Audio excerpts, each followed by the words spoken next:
Good morning and welcome back to channel student. तो आज हम लोग करने वाले हैं क्लास नाइन्थ का साइंस का मॉडल पेपर, जो जैक द्वारा ऑफिशियली मॉडल पेपर भेजा गया है, उसी का हम लोग सॉल्यूशन करेंगे।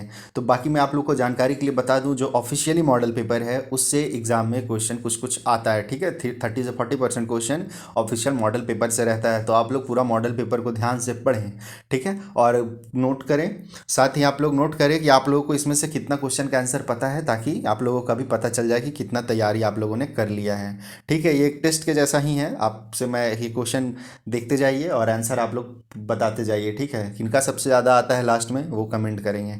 और इससे पहले हिंदी का, इंग्लिश का भी वीडियो बना दिए हैं, तो वो भी जा करके आप लोग देख लीजिएगा। ठीक है, नाइन्थ क्लास का एक प्लेलिस्ट बना हुआ है, नाइन्थ क्लास मॉडल पेपर 2023। ठीक है, या फिर आपको स्क्रीन पे यहाँ पे शो कर देंगे, वहाँ से भी देख सकते हैं। तो चलिए, और इस मॉडल पेपर को अगर आप डाउनलोड करना चाहते हैं तो मेरे टेलीग्राम चैनल में जुड़ जाइए। टेलीग्राम चैनल का लिंक मैं आपको दे दूंगा डिस्क्रिप्शन में। ठीक है, वहाँ से आप ज्वाइन कर सकते हैं। अब आ जाते हैं हम लोग क्वेश्चन में कि किस किस तरह का क्वेश्चन है। देखिए, सबसे पहले दिया हुआ है कि निम्न में किन राशियों का एसआई मात्रक समान होता है। ठीक है, यानी एसआई मात्रक जो है, दो राशि ऐसा है जिसका एक ही होता है। तो जैसे चाल और वेग, ये दोनों का एसआई मात्रक सेम ही होता है। ठीक है, दूसरा है निश्चित दिशा में वस्तु द्वारा तय की गई दूरी है। अब निश्चित दिशा में जो वस्तु द्वारा तय की गई दूरी होता है वो होता है विस्थापन। ठीक है, कि किस दिशा में विस्थापित हुआ, ये आपको दिशा बताता है। विस्थापन एक सदिश राशि है ना। तो ये हो जाएगा आपका। उसके बाद वेग का एसआई मात्रक। ठीक है, अब वेग का एसआई मात्रक क्या होता है, तो वेग का एसआई मात्रक होता है मीटर पर सेकेंड। ठीक है, मीटर पर सेकेंड। और वही चाल का भी एसआई मात्रक होता है। उसके बाद फोर्थ नंबर क्वेश्चन में आइए कि स्वचालित वाहनों में एक यंत्र लगा होता है जो उनके द्वारा तय की गई दूरी को प्रदर्शित करता है। इस यंत्र को क्या कहते हैं। अब देखिए, आपके जो गाड़ी होते हैं, गाड़ी में लगा होता है एक ऐसा चीज़ जिससे आप लोगों को पता चलता है कि वो गाड़ी कितना दूरी तय किया। ठीक है, तो वो होता है ऑडोमीटर। ठीक है, अगर बात रहे तो गाड़ी में लगा होता है स्पीडोमीटर। देखिएगा, स्कूटी है या बाइक है, स्कूटी में अगर है तो ऐसा करके लगा रहता है। ठीक है, तो स्पीडोमीटर में क्या होता है, आपका गाड़ी का स्पीड बताता है गाड़ी कितना स्पीड चल रहा है, 40 का, 50 का, 60 का, 70 का। ठीक है, सब में गाड़ी, सब जितना भी गाड़ी होता है सब में रहता है। तो उसमें एक ऑडोमीटर भी होता है जो आपको बताता है कि आपका गाड़ी कितना किलोमीटर तक चल चुका है। ठीक है, तो ये कंफ्यूज मत होइएगा। स्पीडोमीटर स्पीड बताएगा और ऑडोमीटर कितना दूरी तय किया गया वो बताएगा। फिर पांचवा नंबर क्वेश्चन, यदि पिंड का द्रव्यमान दुगना कर दिया जाए और उसका वेग आधा हो जाए तो पिंड का रैखिक संवेग होगा। तो देखिए, पिंड का जो है रैखिक संवेग कितना होगा, तो ये जो है वही रहेगा। ठीक है, उसके बाद यदि दो वस्तु ए और बी का द्रव्यमान क्रमशः 6 तथा 34 है, तो ए का जड़त्व बी के जड़त्व से अधिक होगा, या फिर बी का जड़त्व ए के जड़त्व से अधिक होगा, या ए का जड़त्व बी के जड़त्व के बराबर होगा, या ए तथा बी का जड़त्व शून्य होगा। अब देखिए, जिस चीज़ का वजन सबसे ज़्यादा होता है, जड़त्व उसका ही सबसे ज़्यादा रहेगा। अब ए जो है वो है 6 kg और बी जो है वो है 34 kg। तो यानी कि बी का जड़त्व सबसे अधिक होगा। तो ऑप्शन के अनुसार देख लीजिए, तो यहाँ लिखा है बी का जड़त्व ए के जड़त्व से अधिक होगा, इसलिए बी नंबर ऑप्शन आप चूज कर लीजिए। सेवन्थ नंबर क्वेश्चन, न्यूटन गति के किस नियम को जड़त्व का भी नियम कहा जाता है। तो न्यूटन का जो प्रथम गति का नियम है उसी को हम लोग जड़त्व का भी कहते हैं। ठीक है, जड़त्व का गति का प्रथम नियम, जड़त्व का नियम। ठीक है, तो वीडियो अगर आप लोग को अच्छा लग रहा है तो वीडियो को प्लीज़ लाइक कर दें, और चैनल को अब तक सब्सक्राइब नहीं किया तो सब्सक्राइब कर दें, तभी आप लोगों को वीडियो का नोटिफिकेशन मिलेगा। और साथ ही वीडियो को अपने दोस्तों के पास शेयर करें। अगर आप लोगों का कोई ग्रुप है, स्कूल ग्रुप है, या किसी तरह का टेलीग्राम ग्रुप है, तो टेलीग्राम ग्रुप या व्हाट्सएप ग्रुप पे भी शेयर कर दे, ताकि उन लोग भी इसको देख सकें। ठीक है, अब 8 नंबर क्वेश्चन है, रॉकेट किस सिद्धांत पे कार्य करता है। तो रॉकेट का जो सिद्धांत है वो है संवेग संरक्षण का सिद्धांत, ये याद रखिएगा। ठीक है, अब क्वेश्चन है कि 60 kg द्रव्यमान में किसी मनुष्य का भार चंद्रमा पे क्या होगा, और ग्रेविटी का मान है 10 मीटर पर सेकंड स्क्वायर। ठीक है, तो अगर किसी मनुष्य का भार 60 kg है तो चंद्रमा पे भार जो उसका हो जाएगा वो हो जाएगा 100 न्यूटन। ठीक है, 100 न्यूटन। उसके बाद 10 नंबर क्वेश्चन है कि यदि दो वस्तुओं के बीच की दूरी को आधा कर दिया जाए तो उनके बीच का गुरुत्वाकर्षण बल किस प्रकार बदलेगा। तो अगर देखिए, दो वस्तुओं के बीच का दूरी को अगर आधा कर दे तो उनके बीच का जो गुरुत्वाकर्षण बल है वो 4 गुना बढ़ जाएगा। ठीक है, अब 11 नंबर क्वेश्चन में आइए कि ध्वनि किस माध्यम से गमन करता है। तो ध्वनि जो है आपको ठोस में भी सुनाई देगा, तरल में भी सुनाई देगा, गैस में भी सुना, मतलब गमन करता है वो, इसीलिए उपरोक्त सभी हो जाएगा।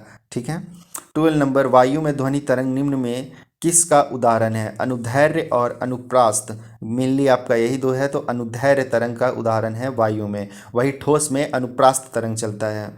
फिर मानव श्रवण की क्या है, परास की ऊपरी आवृत्ति सीमा लगभग कितना होती है ना? तो देखिए, मानव जो श्रवण का श्राव्य प्रास जो है वो होता है मतलब 20 हर्ट्ज से लेकर के 20,000 हर्ट्ज तक होता है ना, 20 हर्ट्ज से 20,000 हर्ट्ज। तो पूछा है आपसे ऊपरी सीमा, तो ये है ऊपरी सीमा। तो यहाँ पे अब ऑप्शन देखिए, 20 के किलो हर्ट्ज है, उसके बाद आपका 2,000 हर्ट्ज है, फिर 2 किलो हर्ट्ज है, और फिर कितना इकाई सैकड़ा, हज़ार, 10 लाख, 10 लाख, 20 लाख हर्ट्ज है। तो देखिए इसके अनुसार से तो ऑप्शन आपको नहीं मिल रहा है। तो देखिए यहाँ पे क्या है, जो फर्स्ट ऑप्शन देखिए कि 20 किलो हर्ट्ज, तो 1 किलो में 1,000 हो जाएगा, तो 20 है और 1,000, तो 20,000 हर्ट्ज। तो यही आपका फर्स्ट ऑप्शन है, बस थोड़ा सा क्वेश्चन को घुमा दिया है, ये बात ध्यान में रखिएगा। उसके बाद 13 नंबर क्वेश्चन, दो विभिन्न पदार्थों के कणों को स्वतः मिलना क्या कहलाता है? दो अलग अलग पदार्थ अगर खुद ब खुद अपने आप मिल जाते हैं तो वो क्या कहलाता है? तो वो कहलाता है विसरण। ठीक है। अब है 15 नंबर क्वेश्चन कि बर्फ का गलनांक कितना होता है? तो बर्फ का गलनांक जो होता है वो हो जाएगा आपका ये, हाँ, 273.16 केल्विन है ना। ऐसे डिग्री सेल्सियस में हो जाता है, 0 डिग्री सेल्सियस में बर्फ़ पिघलता है, तो उसी का वैल्यू होता है 273 केल्विन। ठीक है, तो 273.16 जो दिया हुआ है 16, तो वो हो जाएगा। अब है 60 नंबर क्वेश्चन, निम्नलिखित में से किसे सबसे अधिक संपीड़ित किया जा सकता है? संपीड़ित किया जाना, किस चीज़ को हम सबसे ज़्यादा और संपीड़ित कर सकते हैं, यानी तो उस हिसाब से आप देखिए, जितना भी गैस होता है, जितना भी गैस है वो सबको संपीड़ित किया जा सकता है। ठीक है। अब संपीड़ित कहने का क्या मतलब है कि मान लीजिए ये चीज़ है, ठीक है, कोई धातु है, तो आप इसको कितना तक चपटा कर सकते हैं, कितना ये ऐसे चापट हो सकता है, वही हो गया संपीड़ित करना। तो गैस जो होता है, गैस को आप सबसे अधिक संपीड़ित कर सकते हैं, क्योंकि गैस के बीच में रिक्त स्थान सबसे ज़्यादा होता है ना। तो हाइड्रोजन गैस आपका आंसर हो जाएगा।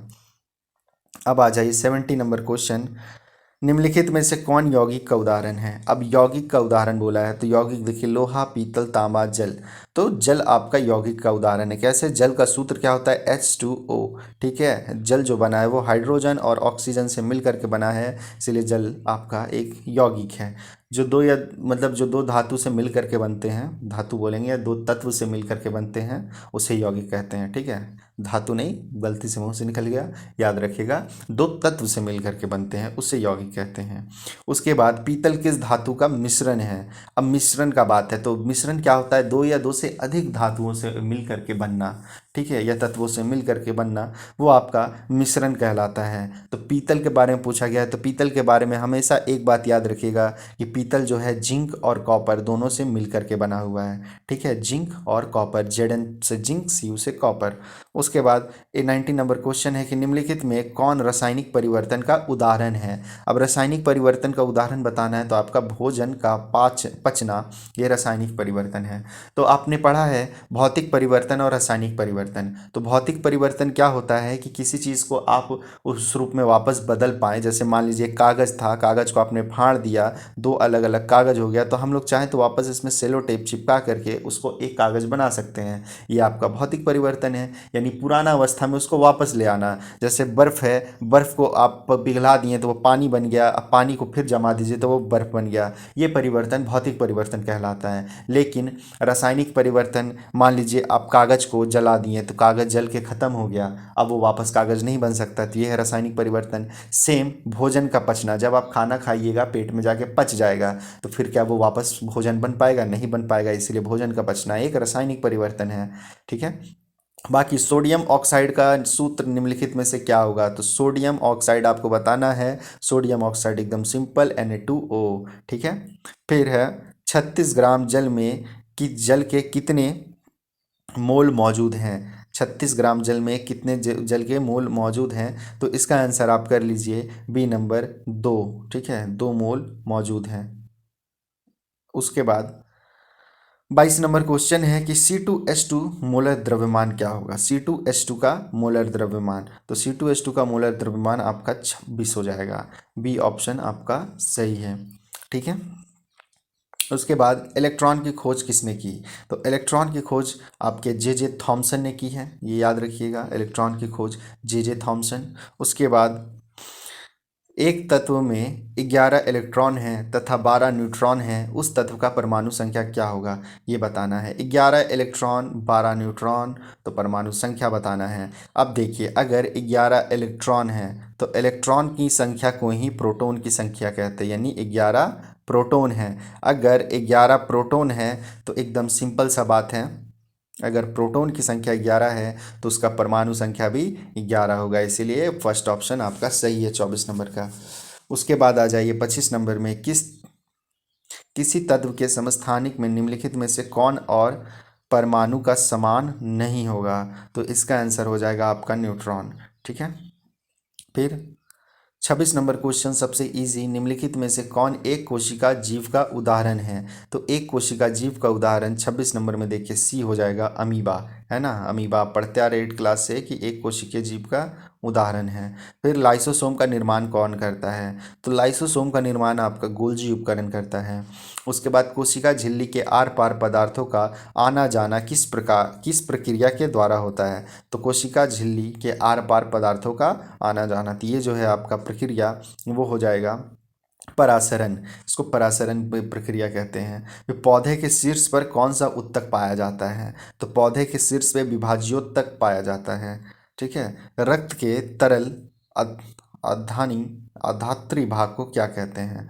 तो तरल, जो रक्त का तरल भाग है उसको कहते हैं हम लोग प्लाज्मा, है ना, प्लाज्मा, तो इसका आंसर प्लाज्मा हो जाएगा। फिर 31 नंबर क्वेश्चन कि श्वेत क्रांति किससे संबंधित है? श्वेत यानी सफ़ेद, तो सफ़ेद क्रांति आपका दूध उत्पादन से संबंधित है। वही था हरित क्रांति, तो हरित क्रांति यानी हरा फसल से संबंधित था, जैसे कि उसमें मुख्य तौर पे लिया जाता है गेहूं को। ठीक है, फिर 32 नंबर, निम्नलिखित में से कौन रबी फसल का उदाहरण है? तो रबी फसल आपका चना है। ठीक है, वहीं आप लोग मुझे कमेंट करके बताइए कि खरीफ फसल का एक अच्छा उदाहरण आप लोग कमेंट कीजिए कि खरीफ फसल का कौन सा एक उदाहरण होगा। फिर 33 नंबर क्वेश्चन है कि जीवों के वर्गीकरण का सर्वाधिक मूलभूत लक्षण क्या हो सकता है? तो जीव का जो वर्गीकरण किया गया है उसका सर्वाधिक मूल लक्षण जो है, देखिए, तो उसका आंसर हो जाएगा उसका कोशिका का संरचना। ठीक है, कौन सा, जैसे कि एक कोशिकीय जीव, बहुकोशिकीय जीव, इसी तरह हम लोग जीवों का वर्गीकरण करते हैं।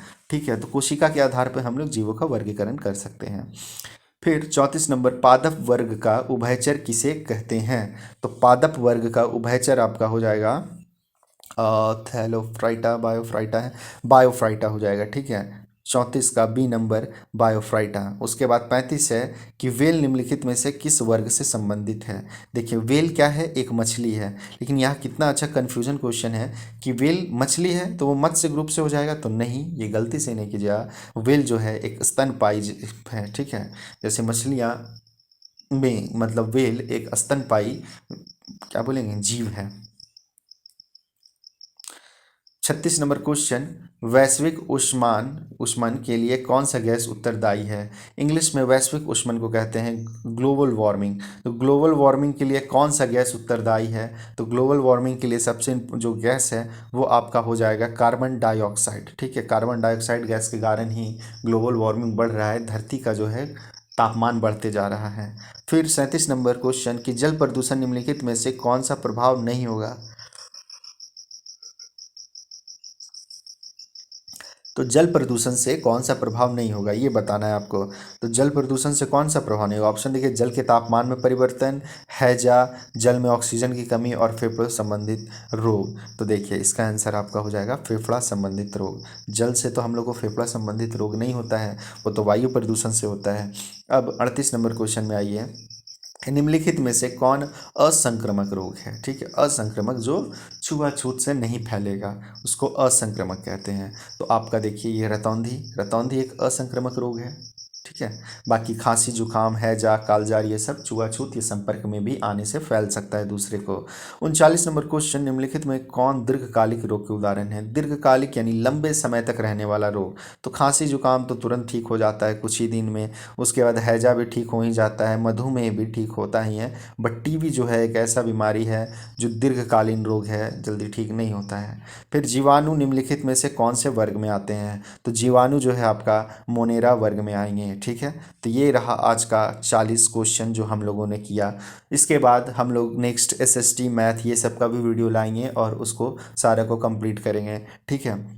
बाकी वीडियो अच्छा लगा है तो लाइक शेयर और चैनल को सब्सक्राइब ज़रूर करें। और साथ ही मैं कोशिश करूँगा कि और भी कुछ इंपॉर्टेंट क्वेश्चन को भी अपलोड करूँ ताकि आप लोग का तैयारी बढ़िया से हो जाए। तो चलिए फिर हम लोग मिलते हैं नेक्स्ट वीडियो में, तब तक के लिए बाय एंड टेक केयर।